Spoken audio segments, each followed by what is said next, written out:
have a photograph that shouldn't exist. It shows an 11-year-old golden retriever lying on the porch of a wooden house in Montana, his head resting on his front paws and his eyes closed, and sitting beside him, with one front paw resting on the dog's ribs the way a person rests a hand on a friend's shoulder, a 180-pound American black bear. The bear's eyes are closed. The dog's eyes are closed. The two of them are sleeping like the whole world can wait.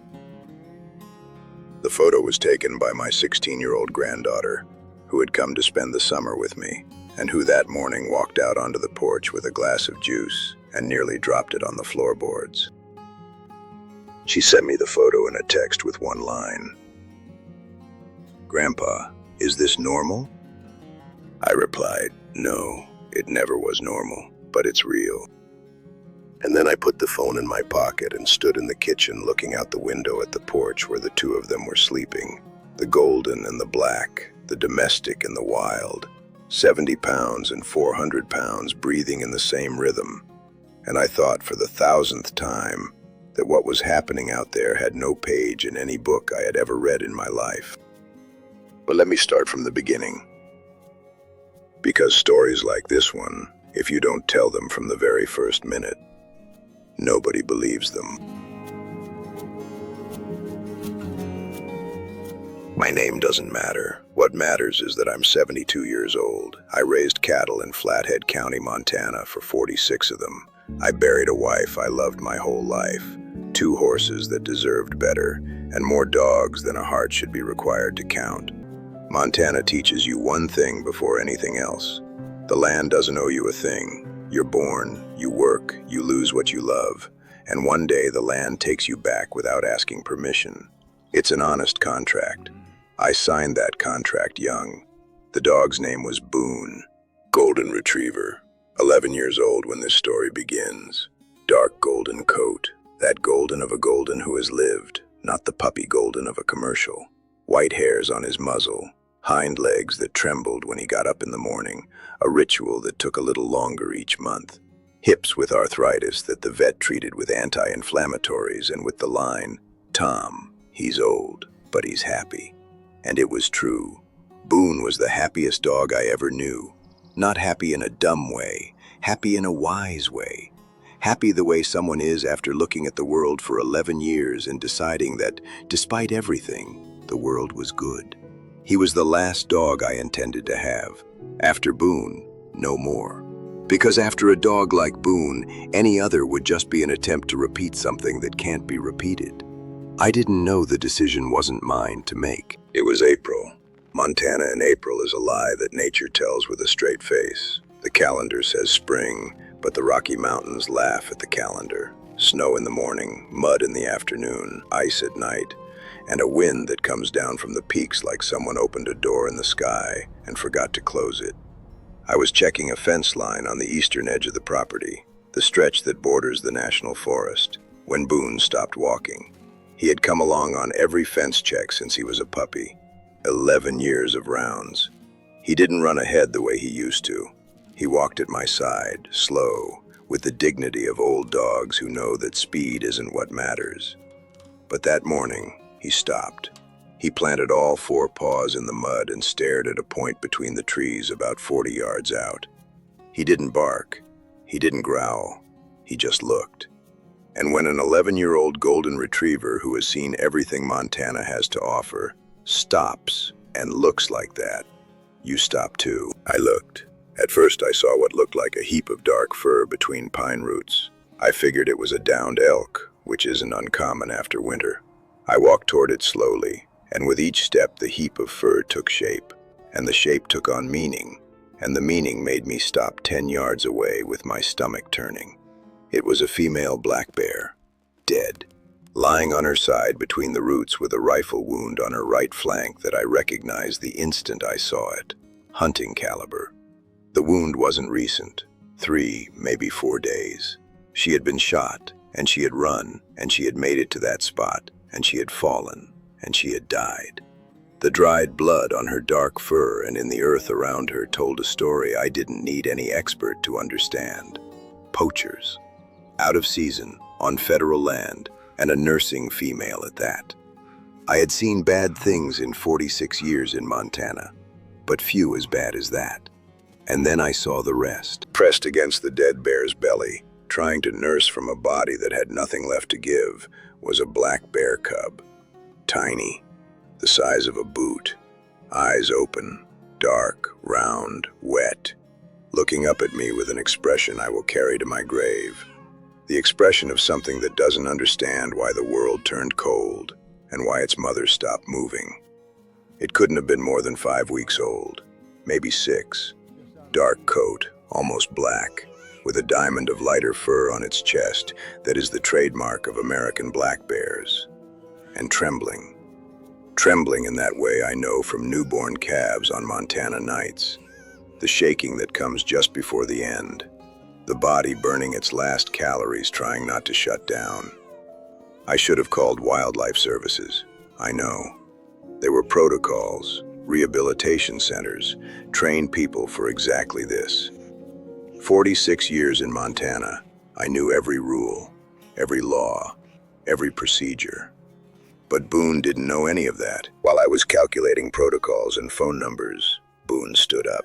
His hind legs trembled the way they always did. That effort old dogs make that seems to cost a month of life every single time. And he walked toward the cub, not toward the bear. He didn't sniff the bear. He went straight for the cub, and he lay down beside it. In the mud, in the cold, between the roots of a pine tree, next to the body of a dead mother. An 11-year-old golden retriever with arthritic hips and white hairs on his muzzle lay down beside a dying bear cub and pressed his golden body against the black trembling one. And he stayed. The cub stopped trembling in less than 3 minutes. It pushed its muzzle into Boone's chest, that wide golden chest of a golden retriever, and stayed there, as if it had found what it had been looking for 4 days. Not milk, not food, warmth. The warmth of another living body that says, in the only language that matters, I am here. And Boone looked at me, those golden brown eyes that for 11 years had told me 1,000 different things. Let's go for a walk. Let's eat. I'm happy. I'm old. I'm hurting. But that in that moment said only one thing. Don't ask me to get up. I didn't ask. I brought them both home. Yes, I know. All wrong.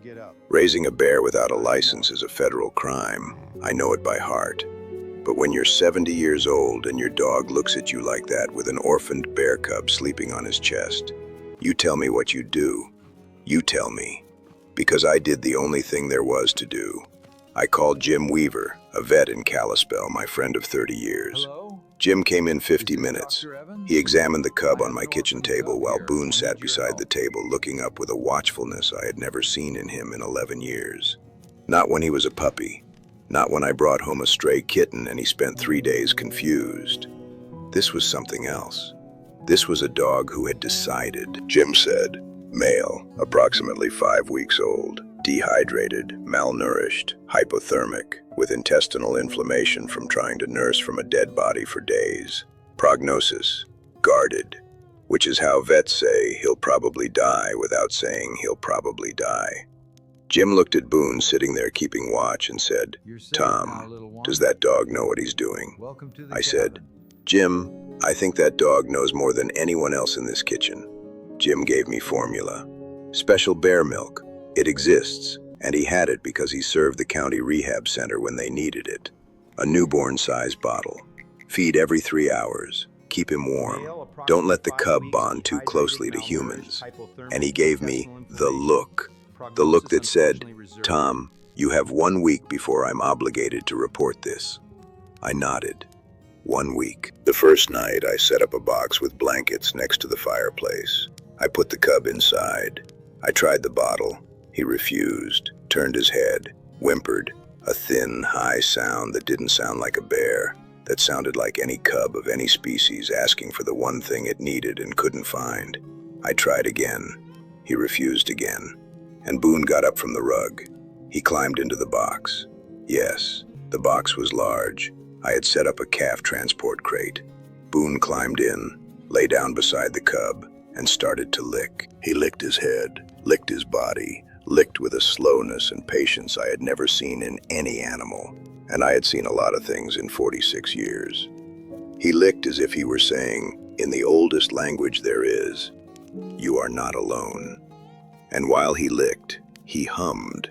Not "dogs don't purr," but Boone made a low, deep sound in his chest, a constant low humming, a vibration I could feel when I rested my hand on him.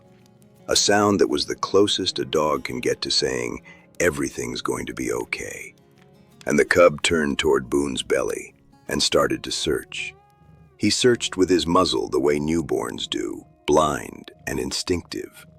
Boone had no milk, nothing to offer in that sense, but he stayed completely still while the cub searched. And when the cub found the warmest spot, Boone's armpit, where the golden fur is thickest and the body heat is strongest, he pushed his muzzle in there and fell asleep. And then I brought the bottle, and this time he took it. As if Boone's body had taught what my hand couldn't, that receiving food was safe, that not everything that comes close wants to hurt you.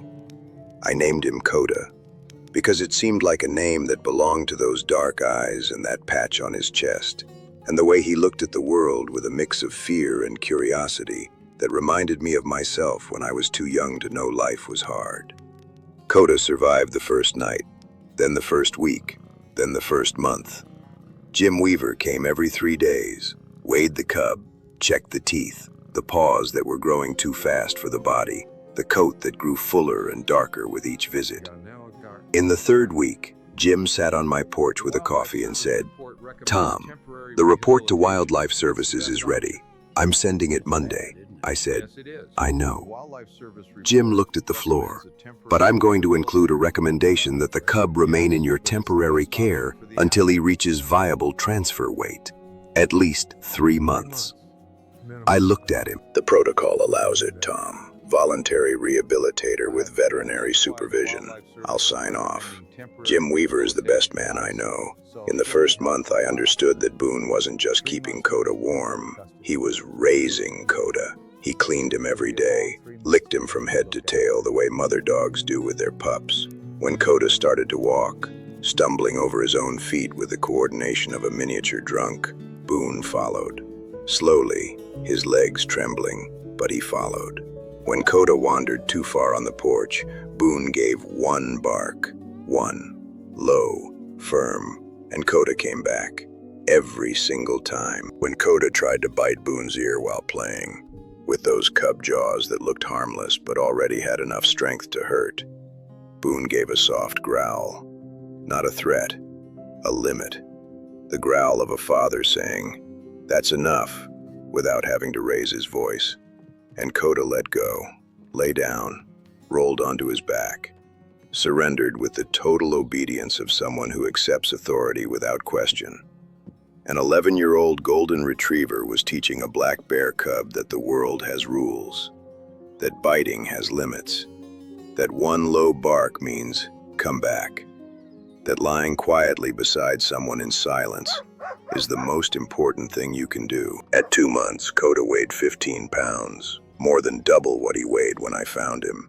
His coat was full and dark and shiny. His eyes had lost that wet, desperate look and gained something else.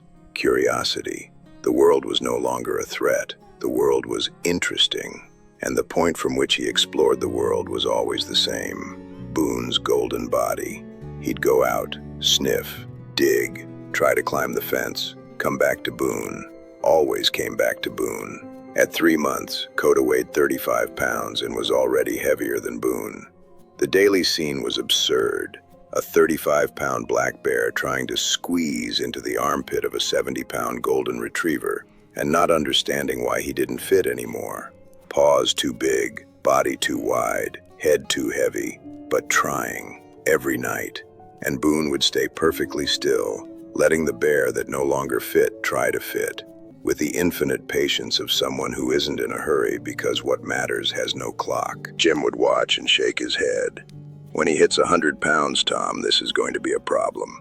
I knew, but every time I looked out at the porch and saw the golden and the black sleeping together with the Montana sun falling on them both, I put it off. At 6 months, Coda weighed 90 pounds. He was already opening doors, already opening the refrigerator. Once he ate 13 pounds of ground beef in 11 minutes, and then lay on the kitchen floor with an expression I can only describe as absolute satisfaction.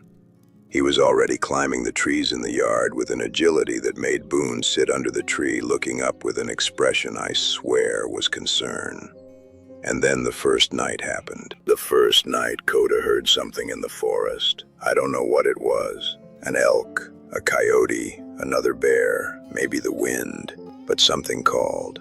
And Coda, who was on the porch with Boone, lifted his head. His round ears rotated. His muzzle rose, reading the air. His entire body changed posture, from domestic cub to something older, deeper, wilder. The forest was calling, and for the first time the call was audible. Coda stood up, took 2 steps toward the porch steps, and Boone barked. One bark, low, firm, the same bark as always. Coda stopped, looked at the forest, looked at Boone, looked at the forest. He turned back, lay down beside Boone, and slept. But I knew that night that time was running out. Not Coda's time, all of our time. Jim got in touch with the wildlife sanctuary in Ennis, a serious operation with 600 acres of enclosed forest, with a reintroduction program that had returned 11 bears to the wild in the past 5 years. The director, a woman named Sarah, came out to the ranch, saw Coda, saw Boone, saw the 2 of them sleeping together on the porch, and stayed silent for a stretch too long before saying, "Sir, in 20 years of rehabilitation, I have never seen a bear this emotionally healthy. What that dog did is..." She didn't finish the sentence. The transfer was set for October. Coda at 7 months. 145 pounds, healthy, strong, with foraging instincts already developed. He dug up roots in the yard, turned over rocks looking for insects, identified edible berries with a precision nobody taught him. The wild blood knew what to do. It always had. Boone had simply kept that blood alive long enough for it to remember. The day of the transfer, I won't describe in detail. There are things a mouth doesn't want to retell because retelling means reliving, and reliving certain things once is already too much. I'll say what matters. The sanctuary team brought a reinforced transport crate. Coda went in without resistance, lightly sedated as protocol requires. Before the sedative took full effect, Coda was lying in the crate and Boone was sitting in front of the crate with his muzzle pressed against the bars. Both of them with their eyes open. Both of them looking at each other through the metal bars. I can't tell you how long they stayed like that. 3 minutes, 5, 30 seconds, I don't know. I was not in a condition to measure time. When they lifted the crate to load it onto the truck, Boone stood up. His hind legs trembled. He followed the crate to the truck, stood beside the ramp as they loaded it, stood still as they closed the door, stood still as the engine turned over. And when the truck pulled out down the dirt road and disappeared around the bend past the big pine, Boone stood there staring at the spot where the truck had gone. He stood there for 11 minutes. I know because I counted. I counted every minute because if I didn't count the minutes, I would count the tears, and that I refused to do. After 11 minutes, Boone turned, came to me, rested his head against my leg, and the 2 of us stood there in the dirt road in Montana, without saying a word because any word would have been too small. Coda thrived at the sanctuary. Sarah sent photos every week, first in the acclimation enclosure, then in the larger area, then in the forested section where he began acting like a bear, digging, climbing trees, catching trout in the artificial stream with a skill nobody taught him. By 2 years old, 330 pounds. By 3, 400. A healthy, strong, wild adult male black bear. I visited every 2 months. I brought Boone. And here is where the story becomes the thing nobody believes without seeing it. On the first visit, Coda was 8 months old and 150 pounds. The sanctuary team was nervous. A 150-pound bear meeting an old golden retriever. The protocols said no direct contact. Sarah said, "Sir, I can't authorize that." And then they opened the enclosure gate for me to see Coda from a distance. And Coda spotted Boone from the other side of the fence, and he ran. 150 pounds running at the speed bears run when they want to, which is fast. It is very fast. The team stepped back. Someone shouted. Sarah grabbed my arm. Coda reached the fence and pressed his muzzle against the bars. On the other side, Boone pressed his muzzle against the same bars. And they stayed like that, muzzle to muzzle, breathing together. And Coda began to make a sound. Low, deep, steady. A sound bears make when they're with their mother. A humming that biology reserves for the safest moment in a bear's life. He was making the sound for Boone. Sarah let go of my arm and said nothing. I think she couldn't. The last visit was in September. Coda at 3 years old, 400 pounds. Boone at 14. 14 years is an age golden retrievers don't usually reach. But Boone reached it. They met at the fence the way they always did. Muzzle to muzzle. Coda so large now that his head was bigger than Boone's entire body. But the sound was the same. The humming. The sound of safety. And Boone made the sound back. That deep chest humming he had invented on the first night in the box beside the fireplace. 2 weeks later, Boone died. In his sleep. On the porch. In the place where the golden and the black had slept together for 7 months. I found him in the morning with the Montana sun on his coat that was more white now than golden. And with the expression that dogs have when they go in peace. The expression of someone who finished everything they came here to do. Sarah called me 3 days later. Said Coda had stopped eating, that he spent 3 days sitting in the corner of the enclosure, staring at the section of fence where Boone always appeared on visits. 3 days without moving. I drove to the sanctuary. I walked to the fence. I stood in the spot where Boone always stood, and Coda came to the fence, pressed his muzzle against the bars, and waited. He waited for the muzzle that didn't come. I pressed my hand against the bars. It's not the same thing. I know it's not. But it was what I had. Coda sniffed my hand, stayed there a long while, and then went back into the enclosure and started eating again. I think he understood. I don't know how. I don't know if bears understand death or absence or grief. Science says they don't, or says maybe, or says we don't know. But I know what I saw.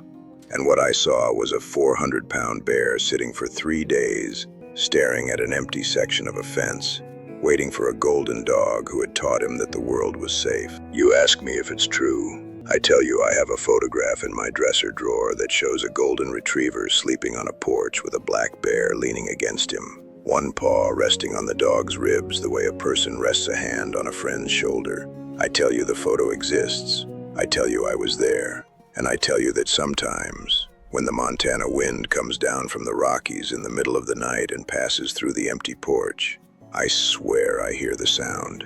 Not a bark, not a roar, the humming, that low, steady sound that Boone invented on the first night and that Coda repeated for 3 years from the other side of a fence. The sound that no species invented alone. The sound that the two of them invented together. And if you go to the sanctuary in Ennis and stand at the fence of the north enclosure and stay quiet, real quiet, the way Montana teaches you to be, maybe you'll see, in the corner of the enclosure, a 400-pound black bear who stops what he's doing and comes to the fence and presses his muzzle against the bars and waits. Not waiting for food, not waiting for freedom, waiting for the sound.